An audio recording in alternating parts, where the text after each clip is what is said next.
Hello, people. My name is Juan Diego, and I will be talking about Iman Gadzhi.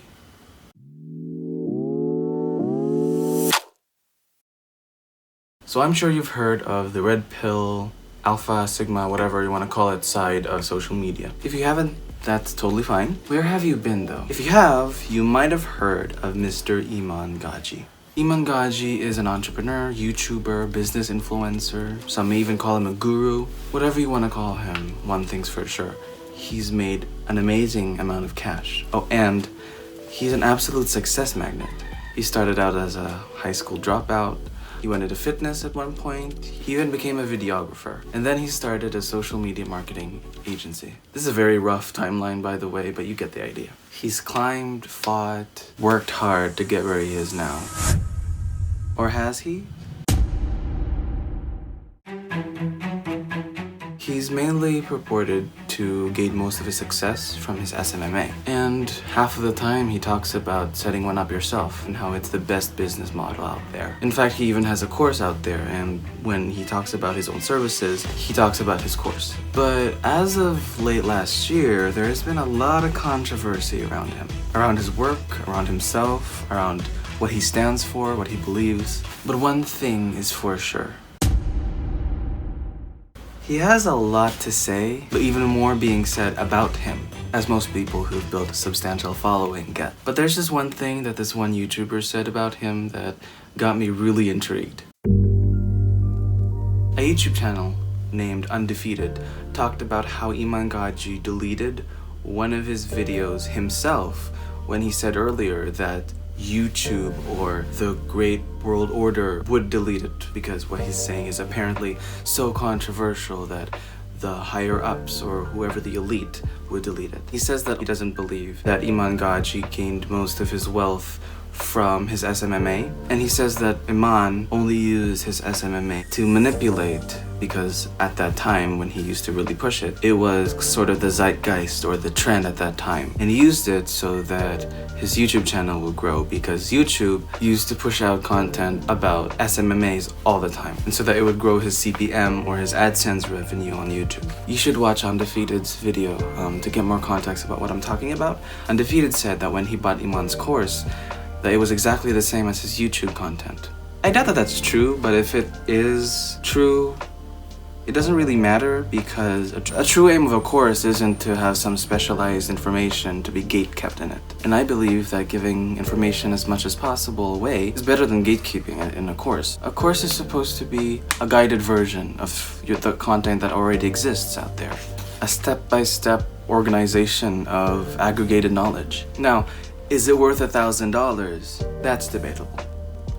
But if people are buying it, then people value it. Now, before I continue my train of ideas, I'll have to give a little bit of context as to why I think there's a lot of controversy surrounding Iman. The guru scam.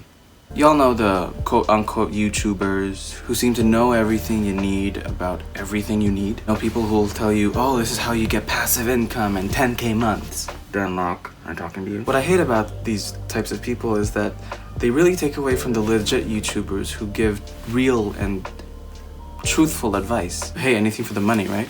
Countless of scams and exposés later, and I'm sure by now, most of us have grown an aversion to these people. But Iman's different though. In the later parts of last year, November, December, he released what looked like to me as a new marketing campaign called the Digital Renaissance.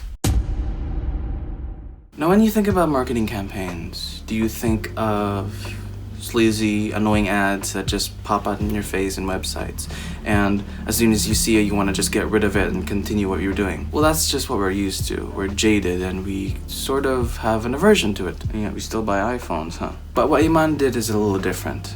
He framed the whole thing as a sort of series of videos as a wake-up call or call to action-esque type of content that exposes the truth about the world, apparently. And he also says, but you should take advantage of the situation, like the men of the old Renaissance did. That's why he named it the Digital Renaissance, because he thinks that we're gonna go through a new age sort of renaissance. And this is sort of what I don't like about the gurus out there.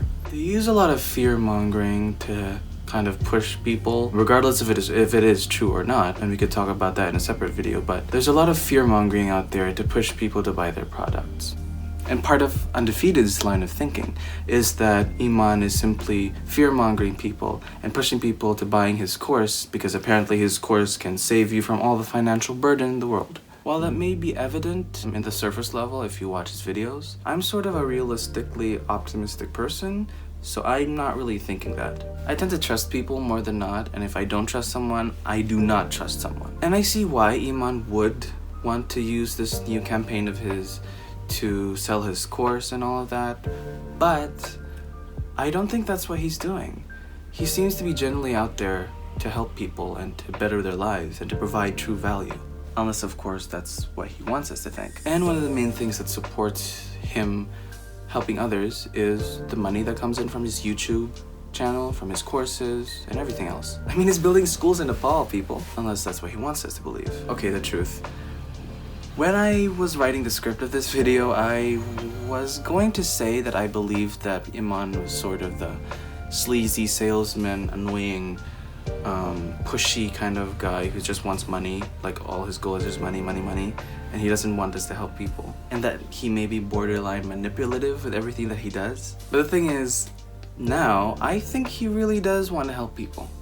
He just needs the money, of course, as everyone else does, but I think besides that, he really does want to help people, regardless of whether or not you buy his course. Now, while I stand by most of what I just said, I came across another YouTube video, this time by Igor Rupieta. He legitimately exposed Iman for what he did.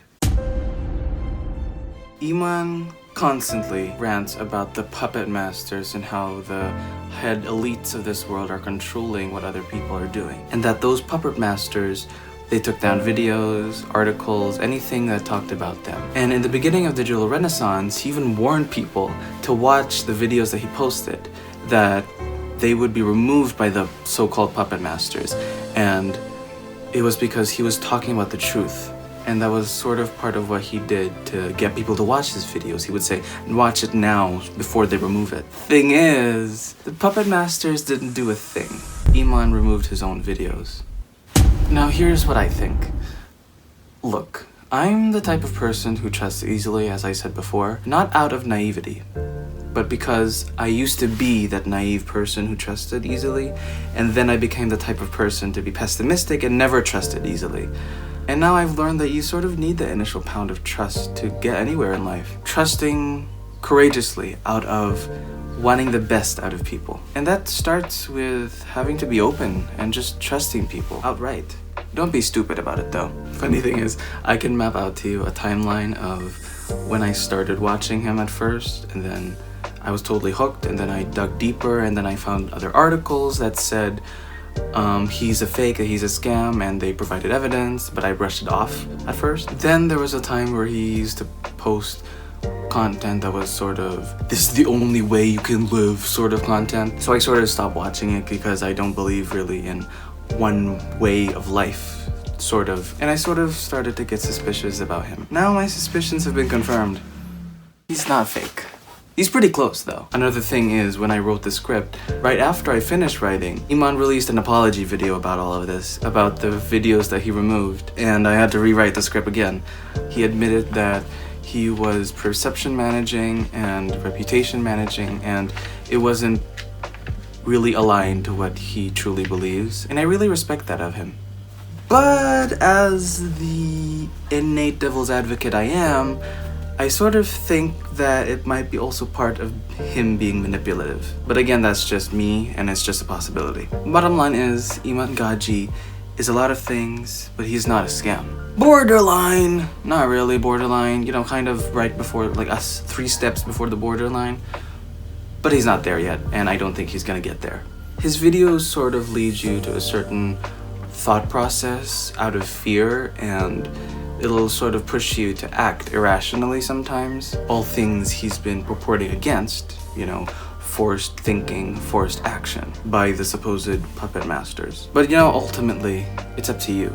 Sure, maybe there's gonna be some sucker who's depressed out there and messed up in life, and eager to get out of the lifestyle that he's in, who stumbles across Iman's videos and isn't in their right mind to think for themselves, and they, you know, sort of in a way get fooled by Iman and buys the course. I'm not saying Iman's course is bad, by the way, and that may be the devious, possibly even malevolent part of his videos. But granted that you have relatively autonomous thought and that you can think critically, it's definitely up to you. Because in the end, despite of everything, he gives pretty solid advice, has opinions, most of which are pretty well founded, and has the motivation to get a better life. And isn't that what we're all aiming for? At this point, watching his videos are sort of like reading Friedrich Nietzsche. I'm not comparing them in all aspects, definitely not. Iman Gadzhi is no Friedrich Nietzsche. But with watching Gadzhi and with reading Nietzsche, you have to take everything with a sort of grain of salt. Use your common sense and don't be drawn by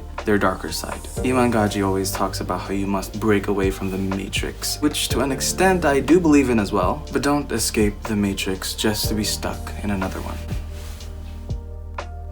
But that's it for me.